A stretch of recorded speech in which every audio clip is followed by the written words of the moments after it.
Be real. Keep it 100. Caitlin Clark has been on the receiving end of this sort of stuff way too much. For years, Caitlin Clark's fans have asked the same question. How much contact is too much? Every season, it feels like she's absorbing hard hits that never get called, while the slightest reaction from her earned a whistle. Whether it's celebrating, showing frustration, or simply playing defense, the officiating often seems far stricter on Caitlin than on her opponents. Then came one game that pushed this debate to a whole new level. I called it that she would be targeted. The matchup against the Phoenix Mercury became one of the most talked about games of the season, and not because of the final score.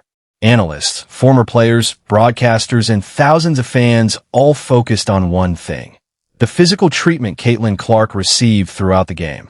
At the time, Caitlin was playing some of the best basketball of her career. She had been putting together impressive scoring performances, climbing the league leaderboards in both points and assists, and strengthening her MVP case. But instead of the headlines celebrating her play, the conversation quickly shifted to the officiating. Fighting for position, but I mean, Caitlin Clark issued a technical foul. You hear the crowd react, and Clark is perplexed and shocked as to why she was assisted technical. Early in the game, emotions started to rise after a brief exchange involving veteran players on the floor. Moments later, Caitlin was assessed a technical foul, not for arguing aggressively or making contact, but for reacting after the play. The decision immediately sparked confusion among fans and commentators, many of whom questioned whether the punishment matched the situation. Got the tech tonight, 5th of the season. Yeah, it's ridiculous.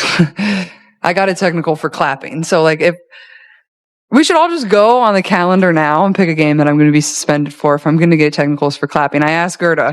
Gerda said that I got a technical for clapping. So, if any technical should be taken away, it should be that one. If it's truly for clapping, that's what they said they gave it to me for was for clapping. So, it's just ridiculous. I don't understand it at all. What made the frustration even worse was the inconsistency.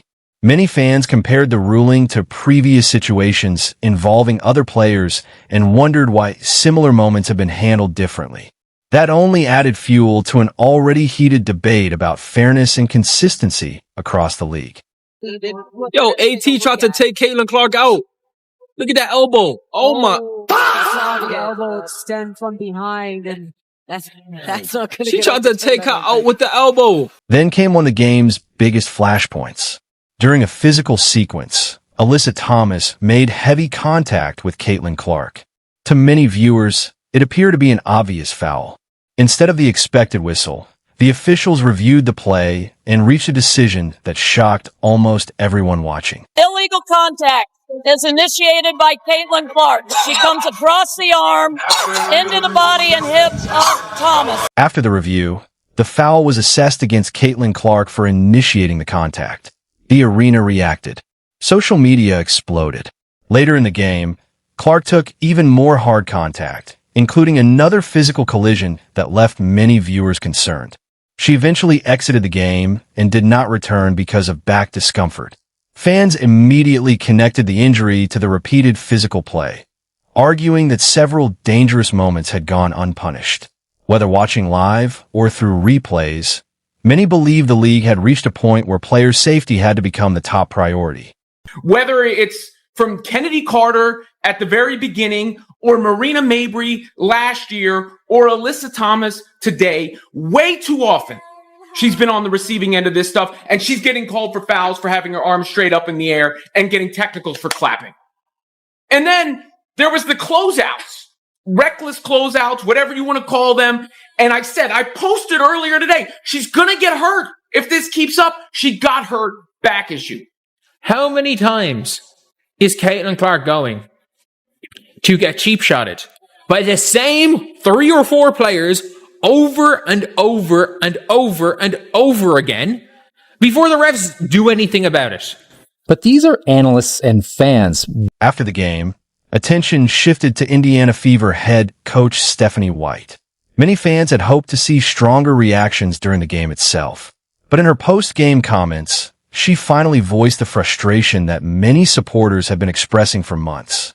She didn't hide her disappointment with the officiating and made it clear that the standard needed to improve. Number one, you got to call it. It's absolutely egregious and utterly disrespectful. Her message resonated with fans.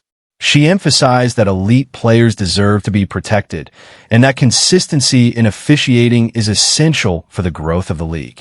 For many supporters, it was the strongest public defense of Caitlin Clark they had heard from within the organization. We have a generational talent and a WNBA superstar who had 2 cheap shots right there that weren't called.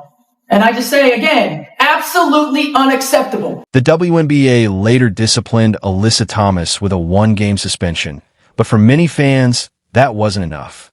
They argued that the league needed to focus less on reacting after controversial incidents and more on preventing them through consistent officiating. Whether people agreed or disagreed with every call, one thing became clear. This game reignited the ongoing discussion about how star players should be protected. As Caitlin Clark continues to attract record-breaking audiences and bring new fans to women's basketball, every controversial moment receives even greater attention. The conversation is no longer just about one game. It's about the future of the league, player safety, and whether officiating can keep pace with the sport's rapidly growing spotlight. If you enjoyed this breakdown, don't forget to like the video, subscribe for more Caitlin Clark coverage, and let me know your thoughts in the comments. Thanks for watching, and I'll see you in the next one.